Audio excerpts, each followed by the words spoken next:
پھر غفار قبیلہ کے 300 آدمی گزرے جن کا بڑا جھنڈا حضرت ابو ذر غفاری رضی اللہ عنہ نے اٹھا رکھا تھا۔ بعض کہتے ہیں کہ حضرت ایما بن رحزہ نے اٹھا رکھا تھا۔ ان لوگوں نے بھی حضرت ابو سفیان کے سامنے آ کر 3 مرتبہ اللہ اکبر بلند آواز سے کہا۔ انہوں نے پوچھا، اے ابو الفضل، یہ لوگ کون ہیں؟ حضرت عباس نے کہا، یہ بنو غفار ہیں۔ انہوں نے کہا، مجھے بنو غفار سے کیا واسطہ؟ پھر بنو اسلم کے 400 آدمی گزرے۔ ان کے 2 چھوٹے جھنڈے تھے، ایک حضرت بریدہ بن حصیب کے ہاتھ میں اور دوسرا حضرت ناجیہ بن اعجم کے ہاتھ میں تھا۔ انہوں نے بھی حضرت ابو سفیان کے سامنے پہنچ کر بلند آواز سے 3 مرتبہ اللہ اکبر کہا۔ حضرت ابو سفیان نے پوچھا، یہ کون لوگ ہیں؟ حضرت عباس نے کہا، بنو اسلم۔ انہوں نے کہا، اے ابو الفضل، مجھے بنو اسلم سے کیا واسطہ؟ ہمارے اور ان کے درمیان کبھی کوئی گڑبڑ نہیں ہوئی۔ حضرت عباس نے کہا، یہ مسلمان لوگ ہیں، اسلام میں داخل ہو چکے ہیں۔ پھر بنو کعب بن عمرو کے 500 آدمی گزرے جن کا جھنڈا حضرت بشیر بن شیبان نے اٹھا رکھا تھا۔ حضرت ابو سفیان نے پوچھا، یہ کون لوگ ہیں؟ حضرت عباس نے کہا، یہ بنو کعب بن عمرو ہیں۔ انہوں نے کہا، اچھا، یہ تو محمد علیہ السلام کے حلیف ہیں۔ انہوں نے بھی حضرت ابو سفیان کے سامنے پہنچ کر بلند آواز سے 3 مرتبہ اللہ اکبر کہا۔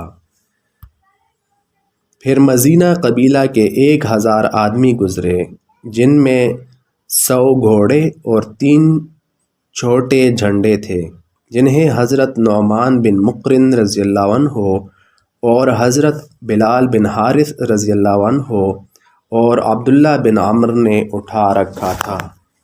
انہوں نے بھی ان کے سامنے آ کر بلند آواز سے اللہ اکبر کہا۔ حضرت ابو سفیان نے کہا، یہ کون لوگ ہیں؟ حضرت عباس رضی اللہ تعالیٰ عنہ نے کہا، یہ مزینہ ہیں۔ حضرت ابو سفیان نے کہا، اے ابو الفضل، مجھے مزینہ سے کیا واسطہ؟ لیکن یہ پہاڑوں کی چوٹیوں سے ہتھیاروں کو کھٹکھٹاتے ہوئے یہاں میرے سامنے آ گئے ہیں۔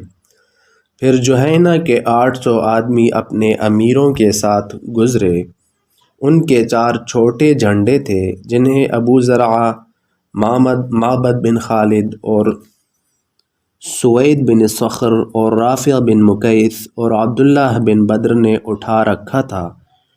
انہوں نے بھی ان کے سامنے پہنچ کر 3 مرتبہ بلند آواز میں اللہ اکبر کہا۔ پھر کنانہ بنو لیث اور زمرہ اور سعد بن بکر کے 200 آدمی گزرے۔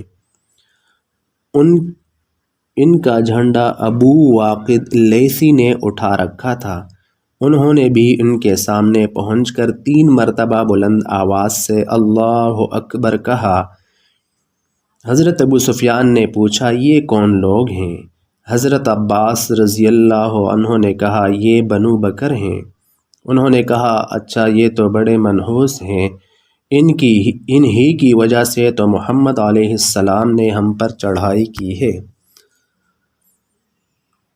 یہ صلح حدیبیہ کے بعد قبیلہ خزاعہ نے حضور صلی اللہ علیہ وسلم سے معاہدہ کر لیا تھا اور قبیلہ بنو بکر نے قریش سے، اور قریش اور بنو بکر نے قبیلہ خزاعہ پر زیادتی کی اور یوں انہوں نے خلاف ورزی کر کے صلح ختم کر دی، جس کی وجہ سے حضور صلی اللہ علیہ وسلم کو مکہ پر چڑھائی کا جواز مل گیا۔